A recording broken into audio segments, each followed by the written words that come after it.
Hello friends, super સહેલિયાથી હું દીપા.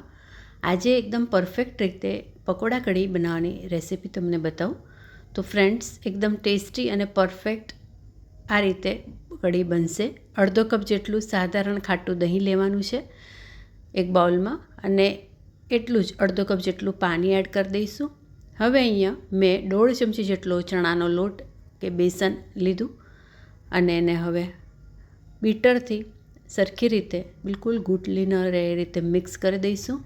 હવે આપણે અહીંયા અડધી ચમચી જેટલી પેસ્ટ એડ કરીશું, જેમાં મેં લીલા મરચાં, એનાથી અડધું આદું, એનાથી અડધું લીલી હળદર અને એનાથી અડધો મીઠો લીમડો એ રીતે ક્વોન્ટિટી લઈ વાટીને પેસ્ટ કઢીનો આ મસાલો આ રીતે એક એરટાઇટ જારમાં ફ્રીઝમાં લાંબો ટાઈમ સુધી થોડું મીઠું નાખીને રાખેલો એ એડ કર્યો.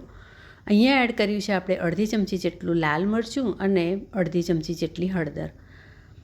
હવે અહીંયા ધાણા જીરુંનો પાવડર થોડો 5 ચમચી જેટલો એડ કરી બધું સરખી રીતે હલાવીને મિક્સ કરી દઈશું.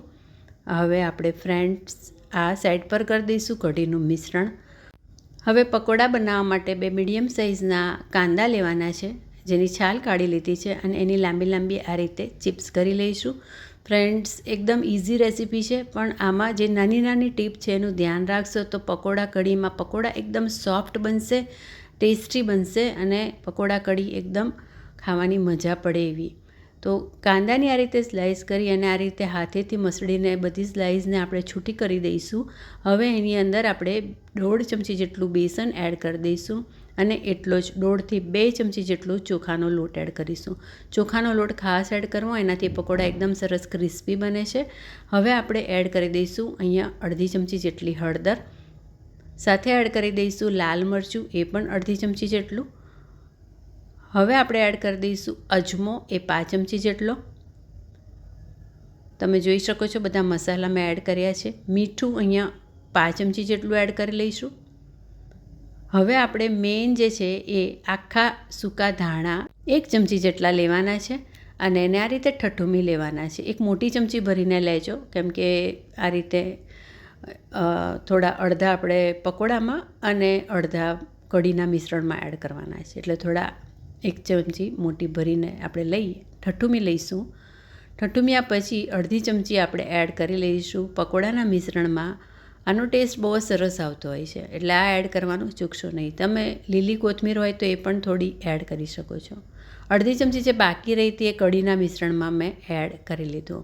તો આ સૂકા ધાણા જે હોય છે એનો ટેસ્ટ બહુ સરસ લાગે પકોડા કઢીમાં, એ જરૂરથી એડ કરજો. હવે આપણે જે પકોડાનું મિશ્રણ છે એમાં મોટાભાગના બધા મસાલા થઈ ગયા છે. આ રીતે હવે હલાવી દઈશું, એટલે જે કાંદાનો મોઇશ્ચર હોય એમાં સરખી રીતે લોટ મિક્સ થઈ જાય. અને અહીંયા અડધી ચમચી જેટલું તેલ એડ કરીશું. તેલને સરખી રીતે લોટમાં મિક્સ કરી અને પછી આપણે અહીંયા 1/2 કપ જેટલું પાણી એડ કરી દઈશું. હલાવતા જઈશું. આપણને જોઈએ એવું પકોડાનું મિશ્રણ પરફેક્ટ તૈયાર થઈ ગયું છે.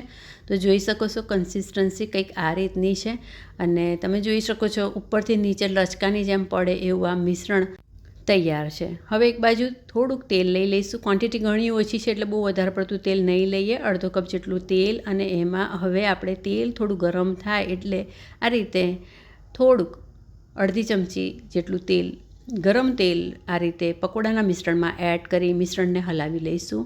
મીડિયમ તેલ ગરમ થાય એટલે થોડી મીડિયમ સ્લો ફ્લેમ કરી આ રીતે ચમચીથી જ પકોડાનું મિશ્રણ તેલમાં મૂકતા જઈશું, અને બધા પકોડાને સરસ આપણે ગોલ્ડન ફ્રાય કલરના થાય એ રીતે તળી અને હલાવીને મિક્સ કરી લઈશું બધું.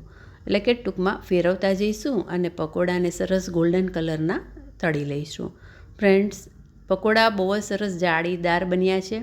તમે જોઈ શકો છો અંદર ગરમ તેલ એડ કરીએ એટલે જાળીદાર સરસ પોચા પકોડા, જેમાં કઢીમાં આપણે એડ કરીશું તો સરસ રીતે કઢી અંદર એબ્સોર્બ થશે, અને એનો ટેસ્ટ, પકોડાનો ટેસ્ટ બહુ જ જોરદાર લાગશે.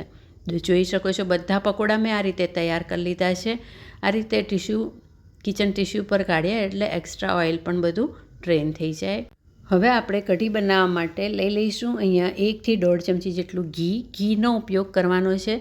એક આ રીતે કઢાઈમાં ઘી એડ કર્યા પછી મેથી દાણા 5 ચમચી, 5 ચમચીથી અડધી ચમચી જેટલા રાઈ દાણા, અડધી ચમચી જેટલું જીરું, બધું આ રીતે સરસ ફૂટે એટલે એક પછી એક એડ કરતા જુઓ.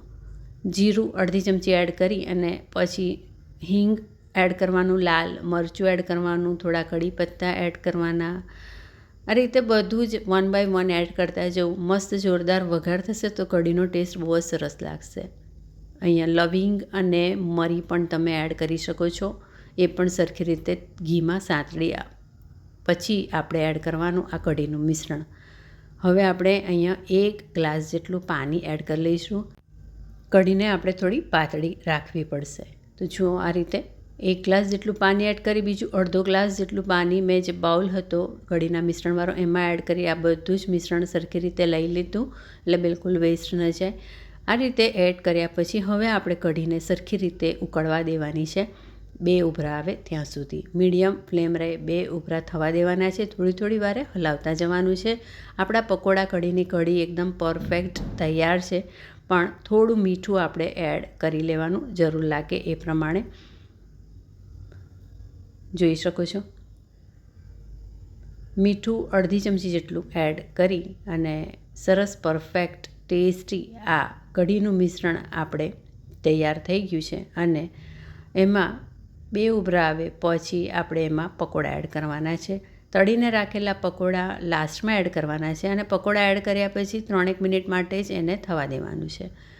લાસ્ટમાં હજી એક ઇન્ગ્રેડિયન્ટ્સ આપણે એવું એડ કરીશું જેથી કઢીનો ટેસ્ટ બહુ જોરદાર લાગશે અને એ છે આપણે કસૂરી મેથી.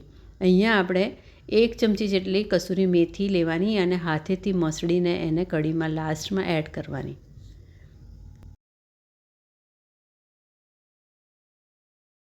એ જ રીતે બારીક સુધારેલા કોથમીર અને જો લીલું લસણ સિઝન હોય તો એ પણ બારીક સુધારીને એડ કરવું. કઢી એકદમ ટેસ્ટી લાગે.